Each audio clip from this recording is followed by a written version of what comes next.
Mais pour tout de suite, on va parler de quelqu'un qui a vécu une semaine assez particulière. Il y a un petit temps, on lui avait demandé de dessiner une fresque, de faire une fresque pour la sortie du dernier album de David Bowie.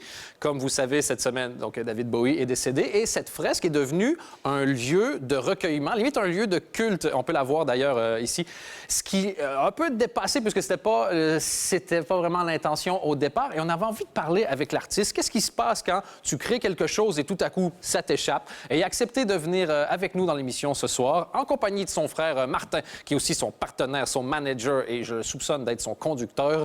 Mesdames, Messieurs, Noir Artiste, voici Lucien Gilson dans l'émission. Ça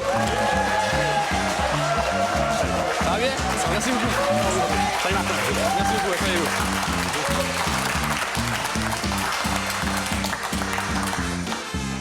Grosse semaine? Grosse semaine. J'imagine bien. Première question, pourquoi Noir Artiste? Alors, noir artiste parce que tout simplement j'ai toujours rêvé d'être noir. OK. Et non. Premier degré, ça, oui. Intéressant. Non, en fait, je travaille uniquement en noir et blanc. OK. Et même 80% de mon travail, c'est uniquement avec des pigments noirs. OK. Donc voilà, c'était assez naturel que j'ai choisi ça. Et vous, pourquoi Martin? Moi, dans notre duo, je m'occupe surtout du côté communication, un peu promotion, et je gère aussi notre marque de t-shirts. Ben, vous faites très bien votre boulot, j'ai l'impression, parce qu'il y a un mannequin avec le t-shirt en pleine émission de télé, donc vous allez pouvoir le payer ce mois-ci. Bon, vous pouvez juste raconter un peu l'histoire. Donc, à la base, ça n'avait rien à voir avec ce que c'est devenu. C'était une commande limite, ben, même pas limite, c'était publicitaire. Voilà, c'était une commande de Sony Music qui m'a contacté tout simplement pour réaliser une fresque murale pour promouvoir le nouvel album de David Bowie, Black Star. Et donc ça a été réalisé vendredi et samedi. Et, combien de temps pour le travail? Parce que de vendredi et samedi, vous travaillez genre 1 heure par jour ou c'est quand même... on va dire que ça, justement, il y a un concours là-dessus.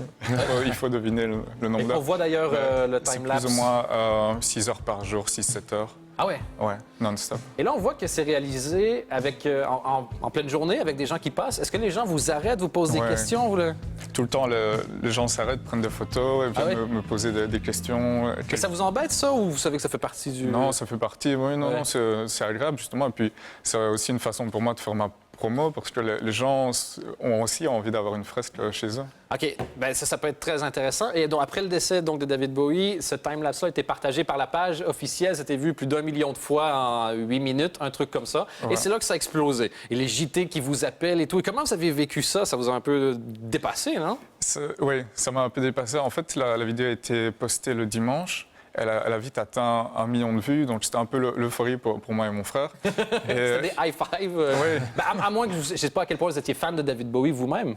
Je ne dirais pas un grand fan, mais j'ai toujours adoré sa musique, son univers. Donc un peu partager aussi le côté, il m'arrive un truc super beau, mais au décès d'un artiste que j'adore, ça doit être dur de célébrer, d'être triste. Exactement. Et le lendemain matin, on apprend son décès.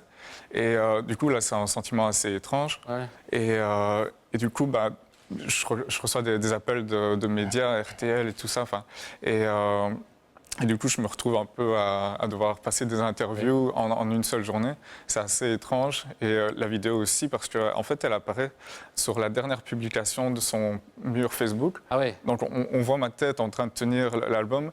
Juste en dessous de l'annonce de son décès. C'est assez particulier. Voilà, ouais. Et ce qu'on veut dire aussi, c'est que c'était pas de l'opportunisme, c'était vraiment une commande avant le décès. Avant, on a eu on a eu quelques commentaires un peu négatifs en disant ce n'est pas un hommage, mais c'est pas du tout un hommage. C'était vraiment une commande avant. Ouais. C'est pas de l'opportunisme du tout. Et le lieu d'ailleurs où la fresque a été faite, apparemment, il y a plein de gens qui sont recueillis, fleurs et tout le. Ici, même le lundi à midi, les gens ont commencé à déposer des roses et à écrire des petits mots, des petits dessins. Pas sur la fresque? Justement, on a avec la maison de disques de David Bowie donné la possibilité d'écrire sur le mur des petits messages d'hommage justement à David Bowie. Donc tous ceux qui passent à côté peuvent écrire un petit mot sans problème. J'imagine que le plus intéressant pour vous, c'est ça, c'est de dire que c'était pas de l'opportunité, ça a été fait avant et c'est pas genre cool, il est mort vite, je vais faire ma pub. Quoi. Parce qu'en plus, vous êtes un artiste, on peut dire, vachement accompli. Si vous n'avez pas eu l'occasion de découvrir ce qu'il fait, allez voir, franchement. Vous avez entre autres exposé à Tokyo, on va voir quelques... Là, c'est un thème sur Disney, une des expos que vous faites. Oui, voilà. C'était pas à Tokyo, c'était au Palais de Tokyo de Paris. Moi, j'essaie avec votre frère de faire votre promo. Là, à un moment donné, si vous n'arrêtez pas de casser nos trucs, on pourra pas non plus, ça va pas aller, là. C'était à Tokyo. Est-ce que vous avez un autre frère qui sait un peu dessiner? Parce que lui, ça va pas du tout. Il y a aussi, vous avez été la chambre de commerce belge en Pologne. Vous avez commandé aussi quelque chose, donc on peut voir le dessin donc, à Varsovie. À Varsovie. Et ça doit être spécial de se sentir comme ça, parce que vous avez quel âge? Et j'ai 27 ans.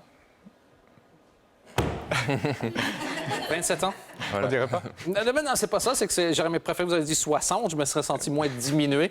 Donc, un peu partout. Et 2 expos donc, qui se passent, donc celle sur Disney. Pourquoi Disney?